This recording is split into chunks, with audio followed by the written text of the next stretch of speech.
You got your dinosaur movie in my western. You got your western in my dinosaur movie. One would hope that the combined elements of these two genres would result in a cinematic blend akin to watching a Sergio Leone spaghetti western featuring Steven Spielberg dinosaurs running amok down in Mexico. Sadly, in 1956, this was not the case. Willis O'Brien, responsible for the revolutionary stop-motion special effects we saw in the original King Kong, penned the story for Beast of Hollow Mountain. It's unclear how much involvement he had after handing in the script, because the tongue-lashing dinosaur prominently featured in the film's final 20 minutes is a far cry from O'Brien's eighth wonder of the world.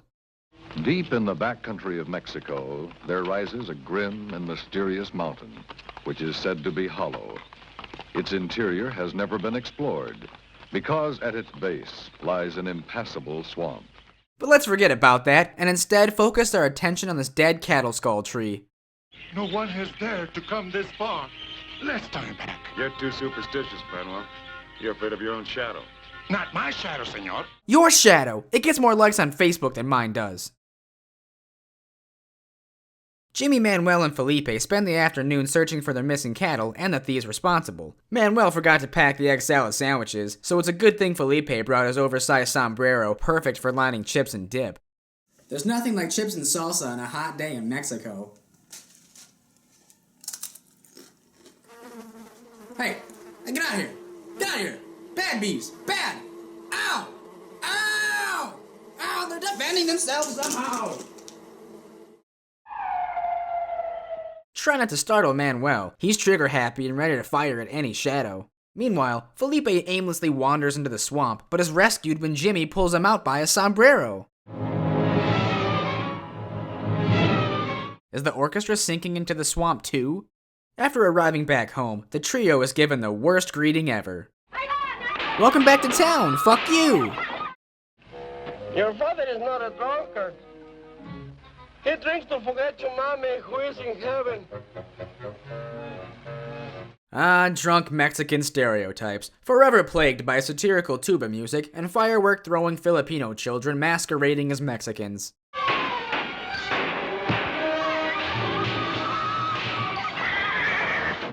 Don't worry, son. He's only shaken up a bit.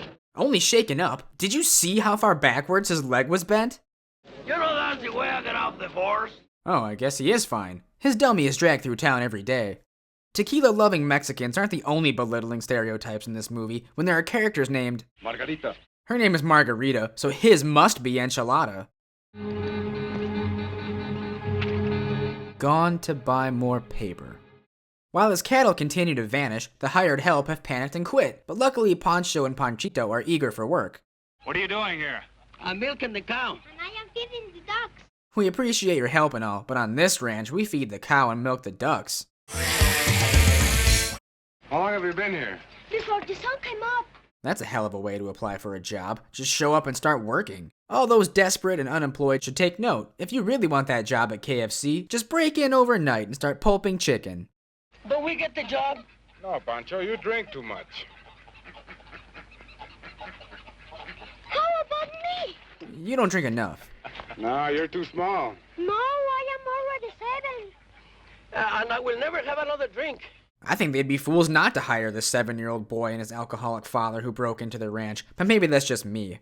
In a classic case of Mexican mix-up comedy, Pancho's previous employer shows up to claim her workers back. You know that Pancho is completely irresponsible. If he's so damn irresponsible, then why the hell do you want him back? I'm sorry, senor. I was mistaken about Pancho and Panchito. I hope you are not offended. Oh, I'm making a rule never to be offended at a pretty girl.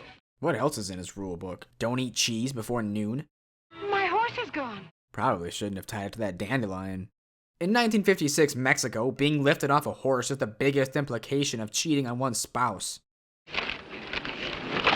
Well, a fine hello to you too, sir. Bullwhipping paper out of somebody's hand can only lead to one thing: gratuitous violence against a hat stand. Not to mention general concern for squash and avocados too.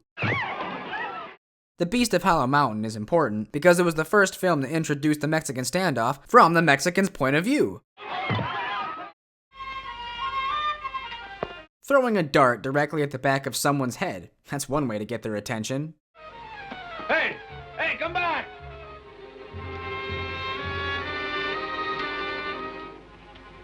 You bottle feed like a wuss. Hey!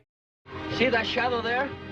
See, Papa? Kill it with this rock. Look, if I'm not back by the time that shadow hits this rock, you go back to the ranch and tell Senor Jimmy what I have done. What did he do? Accidentally let the beast escape from his hollow mountain all into his pants, and that's why he's standing like that?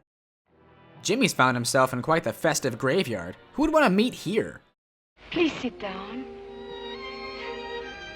Here? It's all right. It's my Aunt Maria's. Aunt Maria died as she lived, as furniture.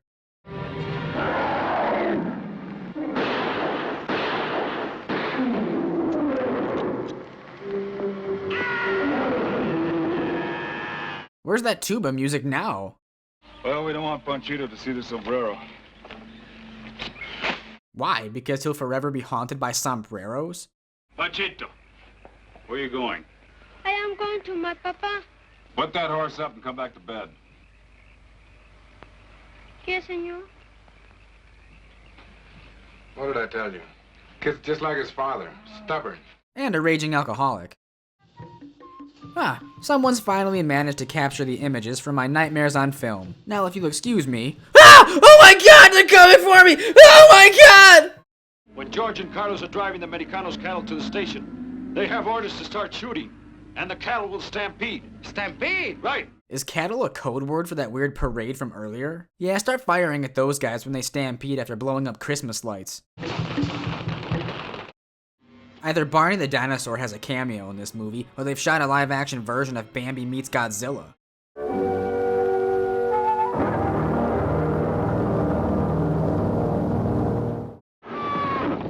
Yeah, that's me at an Outback Steakhouse. It's true, you know.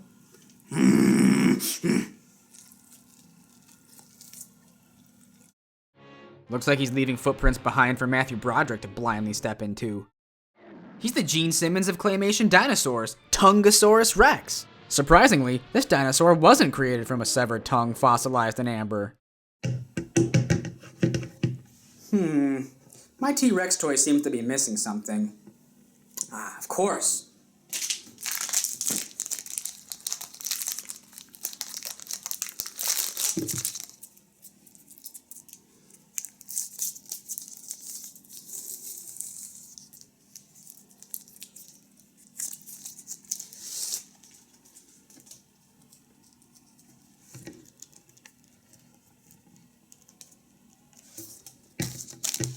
There, that's better. Not only has the Tungosaurus rex survived a falling comet, millions of years of evolution, and shoddy clay sculpting, but it's also skilled in horseback riding and dinosaur dune surfing. Even during an attack by a dinosaur once thought to be extinct, it's important to keep your horse stylish at all times. Oh, for God's sake, it's a dinosaur, not a kitten. Try enticing it with a Jeep that Jeff Goldblum is riding around in. Jimmy just did the dinosaur a favor. It's been trying to pop that zip but couldn't reach with his tiny arms. Little known fact, it was actually fishing line that killed the dinosaurs. Wait, they never even went in the mountain. How will we ever know how hollow it was? To fully understand how difficult and time-consuming it really is to shoot successful stop-motion animation, I'm going to give it a try myself.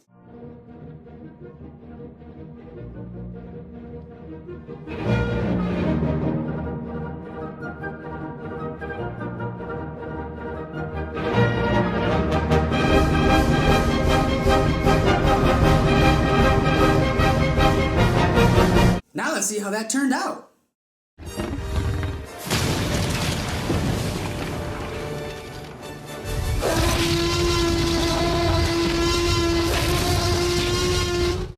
Perfect.